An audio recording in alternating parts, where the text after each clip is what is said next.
Today, Friday, October 11th, is the release date for 2024 Topps Cosmic Chrome. And today we're going to be going over the top 10 most valuable according to me. So what's going on, guys? It's Grip and Rip. And of course, let's plug the giveaway as usual. So at 10,000 subscribers, we're going to give away hobby packs. All you got to do, be subscribed, like this video, turn on the post notifications for all the content on the channel, and last but not least, leave a comment in the comment section of this video and countless other videos on what has been your favorite moment this baseball season. I'll pick the winner once we hit the goal of 2024, which is 10,000 subscribers. So there's that. So I would like to say, I'd like to apologize. The screen's probably going to glitch a couple times. Listen, my computer for some reasons broke, but luckily I'm getting a new computer by the end of the year, so these types of glitchy videos are coming to an end. But either way, here we got today 10 most valuable rookies, according to me. Now, your list may be completely different than mine, and that is completely okay. So, if you want to have a challenge, type your top 10, one being the best, obviously, in the comments down below. So let's get into it. So, the first thing I do want to show is this just egregious price. I mean, this is Steel City right now. $420. I mean, like, okay. Okay, the first thing I'm going to say is this.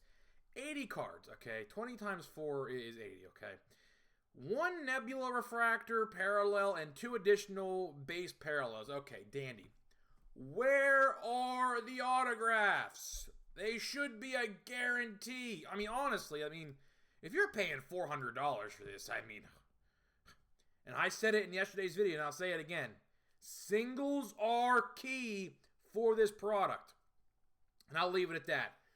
$400 can get you a long way. Well, maybe not so much no more, but you could do a lot with $400, trust me. And I wouldn't probably buy a box of this, to be honest. Either way, here we go, number 10. We're going to go to Jackson Holliday at number 10. Jackson Holliday had a really interesting 2024. He was really good in AAA, got called up, didn't really do too well, went back down, did well, got called back up, and just kind of was meh. So, he's only 20 years old, so not really too much to worry about yet, but do I think the Orioles probably called him up a little bit early? Should they have probably waited till next year? Probably, but they're in win-now mode, so they kind of have to do whatever they can. Either way, let's read his regular season stats in the majors. 190 at-bats, 5 homers, 23 RBIs, 4 stolen bases, an average of 189, and an OPS of 566. Clearly not the production that they would expect from him, but again, only 20 years old. He has a lot of time to develop. He's probably not going to even reach his peak form probably until he's like 26, 27 years old. So he has a long time to go. Orioles fans shouldn't really have too much to worry about him. I think he just got called up at the wrong time. They did it too early. If they would have waited until 2025, like May of 2025 to do it, that would have probably been more acceptable. But they're in win-now mode, so they kind of have to do what they have to do to win. But unfortunately, it didn't end up too well for the Orioles this year, losing 2 straight to the Royals wild card round. But, is what it is. So number 9, we're going to be going to Cleveland. We're going to Kyle Manzardo. That is right, Kyle Manzardo. I put him on this list because this is actually his first, widespread rookie card. Now, what do I mean by that? Widespread, major release. Now, of course, he has tops nows and things like that, but this is his first widespread rookie card. His second rookie card actually comes out next week with 2024 Topps Update, his base card. So, he'll definitely be making that list again next week for sure. But either way, Kyle Manzardo is pretty good. He hasn't played in the postseason, literally all. He has 1 at-bat in the postseason. I don't think he's really going to get too many at-bats in the postseason, but we'll see. Regular season stats, 145 at-bats. He's had 34 hits. He's had 5 home runs, 15 RBIs, an average of 234 with an OPS of 703. Pretty serviceable as a rookie. Definitely has room to improve as well. Like I said with Holliday, I think he will for sure. only a matter of time. Only a matter of time before he picks it up again. So I wouldn't really have too much to worry about there as well with Mr. Manzardo. So here we go to number 8. We're going to Texas. We're going to probably one of my favorite rookies this year, to be honest. We're going to Wyatt Langford, dude. Wyatt Langford, I mean, dude was a beast all year, dude. Like, I cannot wait to see the Rangers in the playoffs again because this dude is a beast. Like, I kid you not. Either way. Let's read his stats for 2024. Almost 500 at-bats. One shy of 500. 126 hits, 16 home runs, 74 RBIs, 19 stolen bases, an average of 253 with an OPS of 740. That is like your ideal, if you have to construct a lineup, he is your ideal third batter or ideal fifth batter because you always want a guy like him to bat third before the cleanup or bat after the cleanup if the cleanup gets on. So I think Wyatt Langford's great. I have been on his hype train literally since he got drafted. And I was like, this dude's going to be good. This dude is absolutely gonna be good, and he didn't really take too long to get called up. Obviously, he was only 3 picks after Paul Skeens, 2023 draft. Actually, as a matter of fact, Wyatt Langford was actually, a lot of people don't know this or remember it at least, Wyatt Langford was actually the first 2023 draftee to actually be called up to the major leagues. Skeens was next, and then De La Cruz was after that. So that was pretty cool to see there, but Wyatt Langford's pretty good. And if we didn't draft Skeens, which I'm very happy we did, but if we didn't, this guy is definitely one that I would have definitely taken as well if Skeens was not on the draft board. So there we go to number 8. Number 7, we're going to the Yankees. We are going to Jason Dominguez. Another interesting season from Jason Dominguez. Now, for some reason, when I went to MLB.com, it brought me to the minor leagues statistics page for some reason. I really don't know why. But either way, he had Tommy John for his elbow. Was out pretty much all year. Got called back up, I believe, in like late August or something like that. But either way, we'll read both of his stat lines for the AAA and the majors because AAA, as you see here, 226 at-bats, 11 homers, 35 RBIs, 16 stolen bases, an average of 314 with an OPS of 880. He stayed pretty much rehabbing his arm basically the entire year. And then when it came to the MLB, when he got called back up, 56 at-bats only, so that's not even that much. 2 home runs, 4 RBIs, average of 179, OPS of 617. That's just a very, very small sample size. I really wouldn't put too much thought into that. But, Jason Dominguez is going to be very, very good. It sucks we didn't get to see him play a lot this year because he's definitely one of those guys. I remember, I think it was, 2020 Bowman, I think it was. I could be wrong on that. I'm not entirely sure. I think it was 2020 Bowman, but again, not too sure. That he was in there, and the hype for Dominguez was insane with that Bowman product. So, it's good to have him back healthy now, but it's probably he's probably not going to be fully ready to go until next year. He's in the playoffs, so he's playing. I don't know if he has any playoff at bats. I don't even know if he's eligible, to be honest with you. I don't think he's even eligible. But either way, Jason Dominguez is definitely a bright star in the Yankees system. Hopefully they retain Juan Soto. That's where I would like to ideally see him along with Aaron Judge. I think that would be a great combo. Judge, Soto, and Dominguez. Those are 3 really, really solid at-batsmen. So I would like to see Soto stay in New York at least. But either way, not going to get too carried away here. Number, what was this? 10, 9, 8, 7. Jason Dominguez. So now we're going to number 6. We're going to St. Louis. We're going to Mason Wynn, another one of my favorite rookies.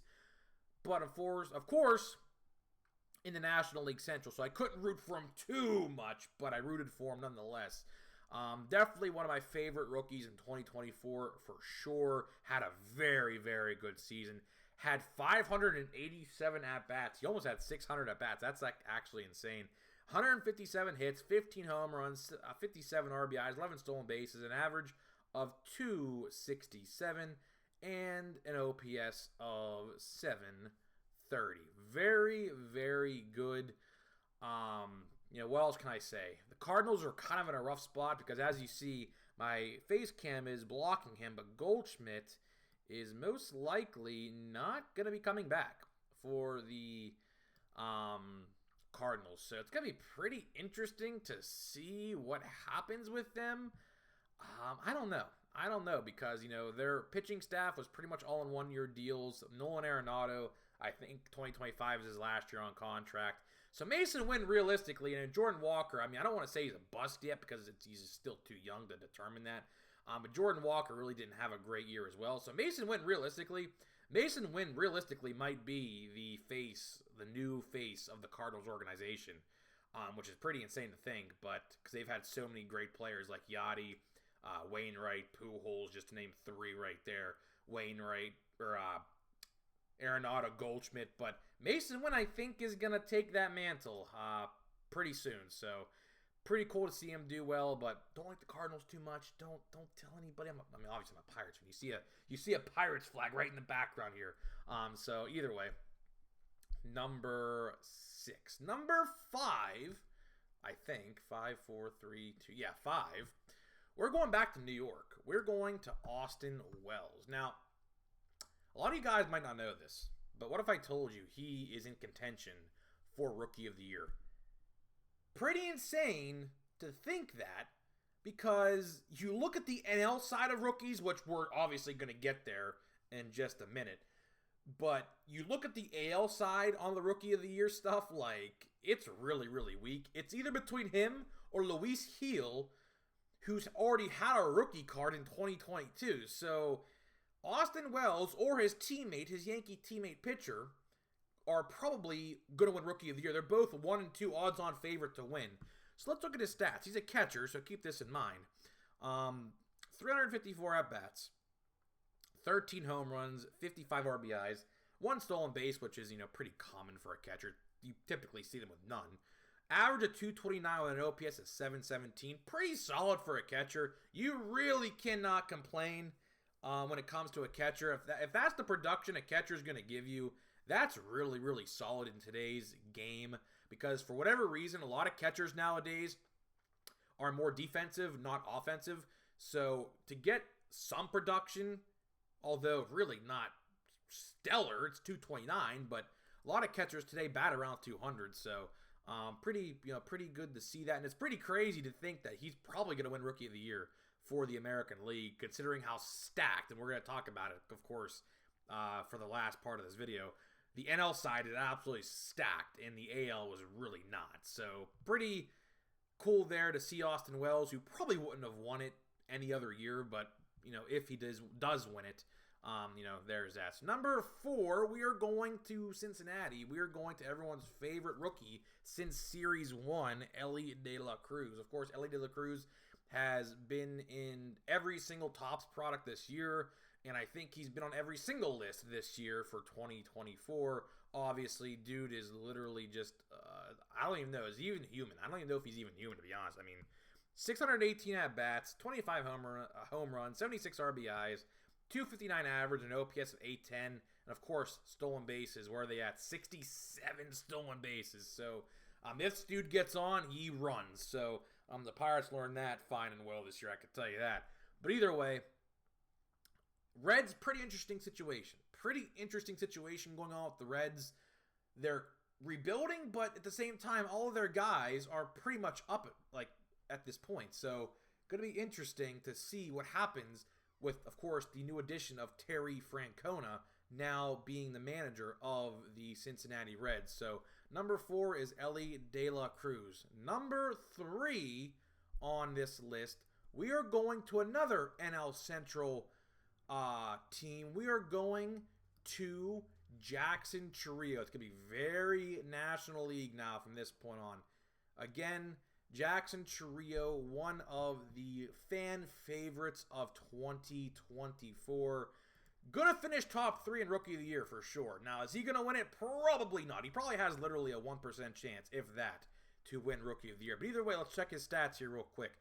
We won't focus on the postseason stuff because postseason really don't count for Rookie of the Year. But either way, 528 at-bats.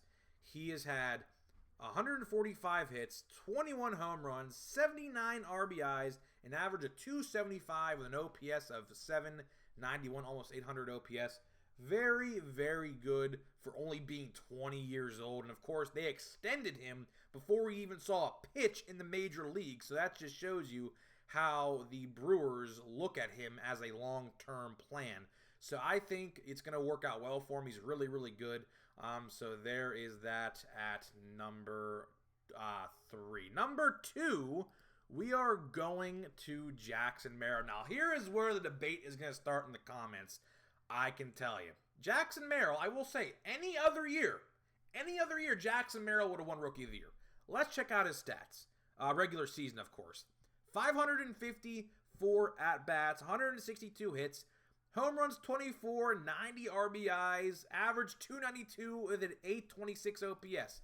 Listen, any other year aside from this year, he would have won Rookie of the Year, no doubt about it. But there's one obvious guy left on this list, and my personal favorite.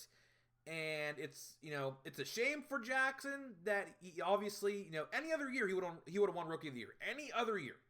But this year, not so much. So before we get in the number 1 pick, let me tell you about today's sponsor of the video. This video today is sponsored by SeatGeek. SeatGeek is the official ticket market of Major League Baseball. And we have partnered up to deliver huge savings for you guys who watch my videos.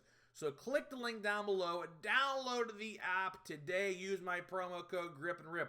That is promo code GRIPANDRIP at checkout, and you're going to save $20 off your first purchase. Again, first purchase only gets you $20 off. So big thank you to SeatGeek for sponsoring this video and every other video on the channel. Now let's get into the number 1, which is really no surprise to anybody. It is Paul Skeens. Paul Skeens had probably one of the best pitcher rookie seasons of all time. Listen to these stats. 11-3. Realistically, probably should have been 15-3, 15-2, but the Pirates didn't give him any run support for a little period of time, and that is what caused him to not win as many games as he should. He started 23 games. As you see, his ERA is a 196. Where's his strikeouts? I don't even know if his strikeouts are on here. 170 strikeouts. If he would have got called up on opening day like we all thought he was going to, he would have absolutely crushed the 200 strikeouts. Next year he will, for sure. I can promise you that. And his whip's a .95. If there's any rookie pitcher to ever win Rookie of the Year, it's him.